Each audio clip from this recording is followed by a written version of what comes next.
네, 하루 만에 관세에 대한 기대감이 우려감으로 바뀌면서 시장은 다소 부담감을 느꼈습니다. 하지만 그 안에서도 실적이라는 또 강력한 모멘텀이 존재했는데요. 이분께서는 내일 떠오를 테마와 종목 무엇을 보고 계시는지 알아보겠습니다. 매일경제TV 김민성 주머니 매니저입니다. 안녕하세요.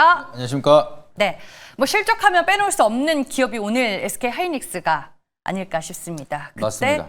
나는 골드만삭스에 반한다. 네. 그들의 의견에 동의하지 않는다라고 말씀을 하셨는데 오늘 리뷰가 좀 필요할 것 같아요. 네, 그때 반한다라 말씀을 드리고 나서 그거를 실적으로 증명하는 SK하이닉스가 아닐까 좀 이렇게 바라보고 있습니다. 그래서 말씀드리고 나서 뭐 드라마틱하게 크게 움직이고 있는 건 아니지만 제가 말씀드렸던 단기적인 바닥은 좀 명확하게 맞았다라고 좀 판단이 되고 있고요. 여전히 상승에 대한 모멘텀은 계속해서 유지가 되고 있는 상황이기 때문에 지금 구간부터 우리가 잘 보셔야 된다고 보시면 좋을 것 같습니다. 그래서 차트 한번 보여주시게 되면은 우려감 때문에 하락을 하긴 했지만 오늘 실적 발표를 하고 그리고 나서 윗꼬리를 달긴 했습니다. 조금 아쉽긴 한데 이 윗꼬리에 대한 의미는 그래도 시장 영향이 가장 크다라고 좀 바라보고 있고요. SK하이닉스가 호실적 어닝 서프라이즈를 보여주고 나서 컨퍼런스 콜을 통해서 앞으로도 HBM에 대한 생산력을 높이겠다. 이런 앞으로에 대한 추가적인 성장 모멘텀까지 밝힌 바가 있기 때문에 제가 봤을 때는 그래도 세론에 대한 모멘텀이 아니라 추가적으로 회복까지는 빠르게 갈 수 있을 거다. 좀 바라보고 있어서 지금 구간은 오히려 좀 아직까지도 매수에 대한 기회가 남아있고 너무 걱정할 구간은 아니다라고 좀 미리 말씀드리도록 하겠습니다.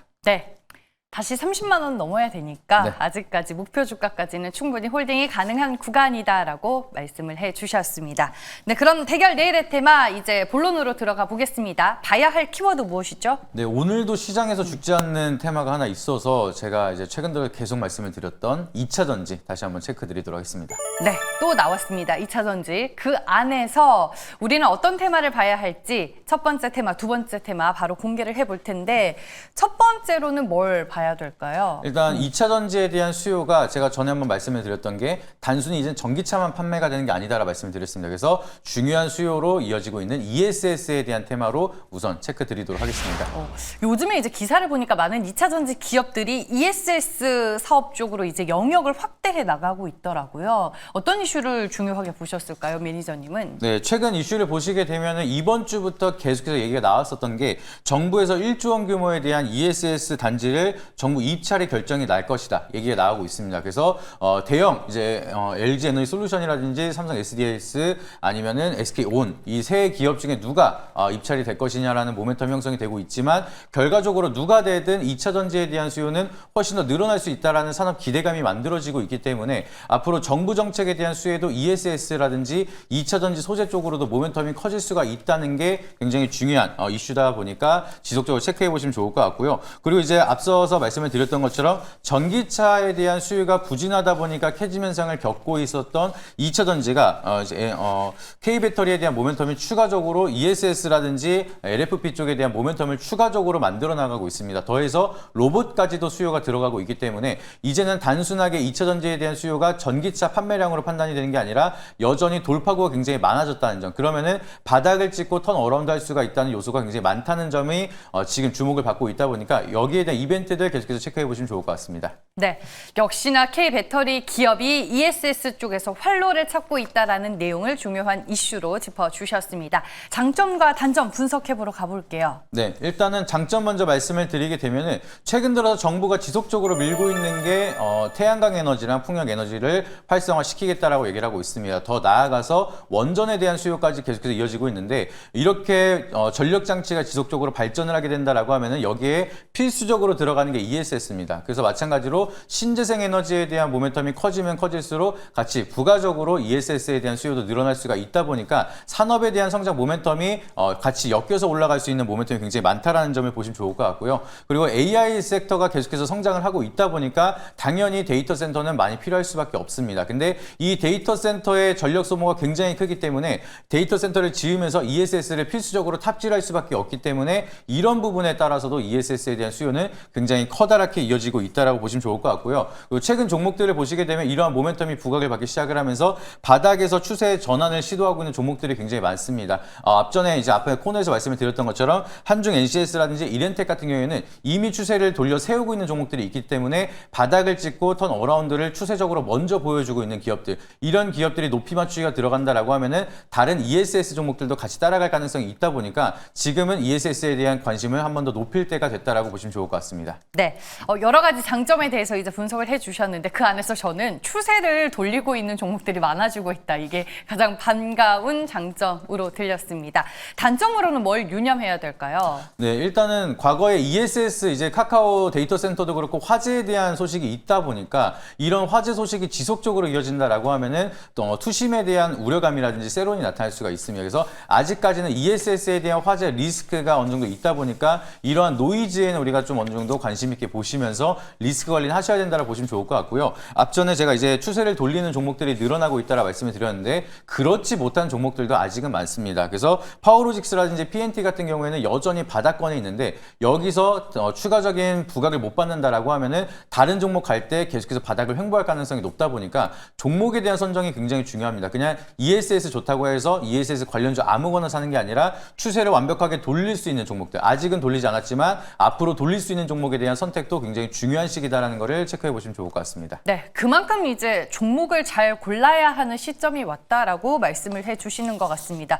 오늘은 2차 전지 키워드 안에서 첫 번째 테마로 ESS에 대해 살펴봤고요. 두 번째 테마로 넘어가 볼게요. 네, 아무래도 2차 전지에 대한 수요, 그래도 우리가 주목해야 되는 게 전기차이기 때문에 전기차 테마도 한번 체크드리도록 하겠습니다.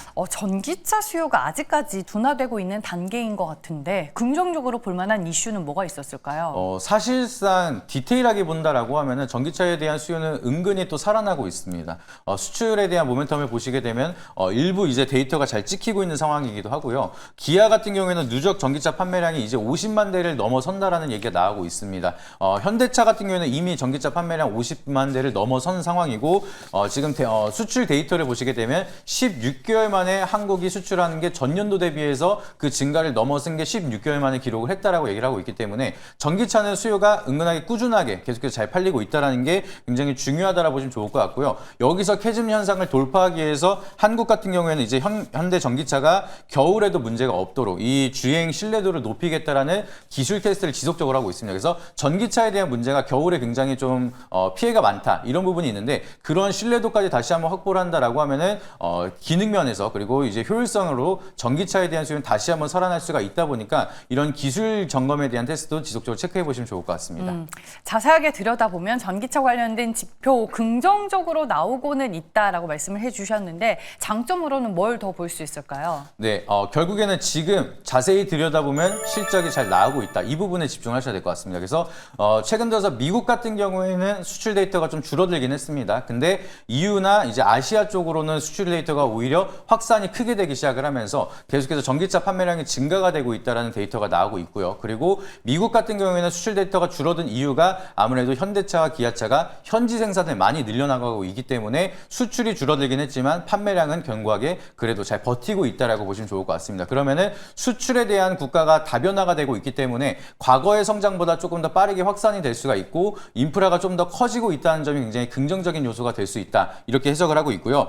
지금 수출 데이터를 지속적으로 좀 계속 올라간다라고 하면은 캐즘 돌파에 대한 기대감까지도 만들어갈 수가 있습니다. 그래서 어제 같은 경우에도 그 무거웠던 기아차와 현대차가 8% 반등이 나오는 것처럼 이제 뭔가 모멘텀 형성이 된다라고 하면은 매수세가 좀 강하게 몰리면서 기대감이 형성이 될 수 있는 그런 초입 구간에 왔기 때문에 기대감이 많은 만큼 상승에 대한 룸을 많이 가져갈 수 있는 장점이 있다라는 것을 체크해 보시면 좋을 것 같습니다.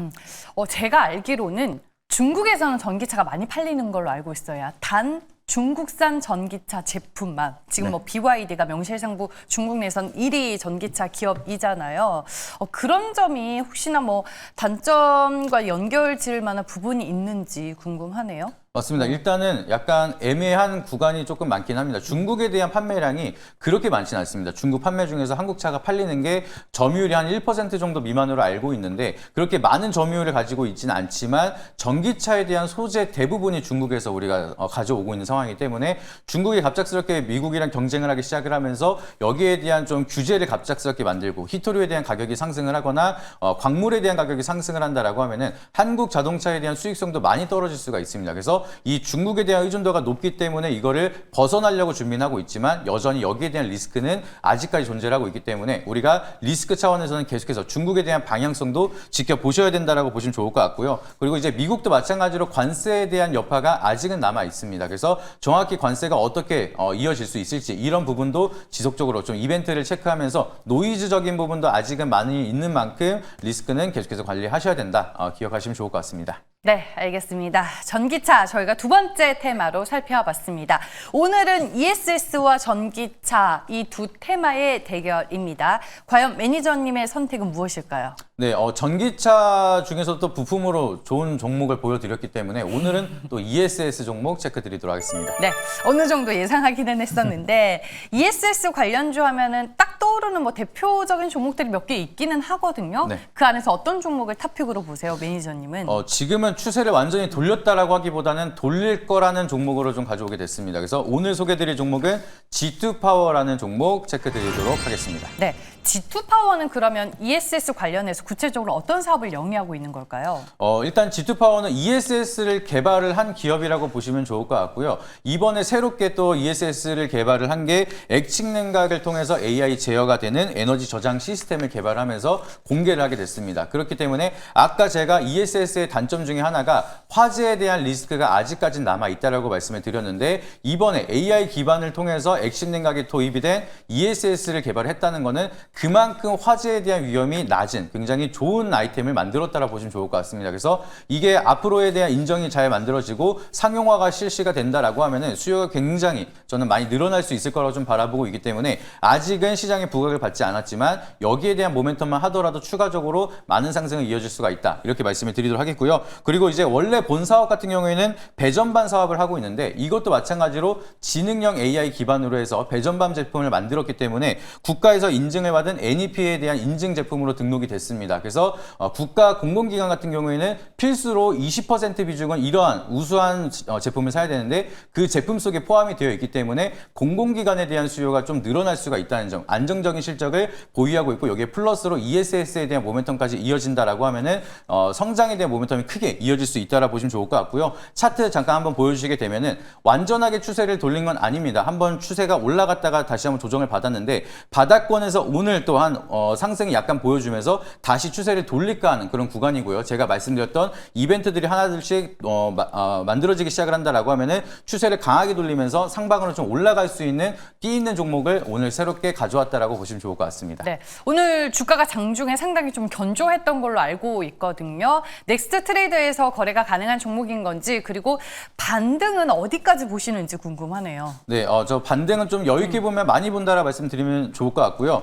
이것도 넥스트 트레이드로 편입이 가능하기 때문에 현재 가격으로 편입 말씀드리도록 하겠습니다. 그리고 바닥에서 이제 다시 한번 추세를 돌리는 구간이기 때문에 추가적으로 올라간다라고 하면은 전 고점 라인 비슷하게 12,500원까지는 1차 목표가로 제시를 드리도록 하겠고요. 여기 구간을 돌파한다라고 하면 더 많은 상승 기대해 볼 수가 있을 거라고 말씀드리도록 하겠습니다. 그리고 손절가 라인은 추세 이탈하는 8,000원 제시드리도록 할 테니까 이 부분 참고해서 대응해 보시면 좋을 것 같습니다. 네, 투자 포인트에 이어 가격 전략까지 모두 다 전해드렸습니다. 오늘 무방하시는 날이죠? 네, 맞습니다. 오늘도 4시 반에 무료 방송 진행할 예정이고요. 오늘 시장이 아무래도 좀 대응하는 게 어렵거나 지금 시장에 대한 좀 이해도가 필요하신 분들이 많이 계실 것 같습니다. 그래서 오늘 시장에 대한 이벤트들 쭉 읽어드리면서 앞으로에 대한 대응 방향을 어떻게 체크를 해야 되는지 자세하게 말씀드리도록 할 테니까 오후 4시 반에 유튜브에 김민성 검색하셔서 오시거나 네이버에다가 김민성 나눔만 검색하시게 되면은 제가 운영하고 있는 밴드 있으니까 밴드 오시면은 링크 올려드리도록 할 테니까 참여하시길 바라도록 하겠습니다. 네, 알겠습니다. 오늘도 4시 반 무료 방송 일정 잊지 마시길 바라겠습니다.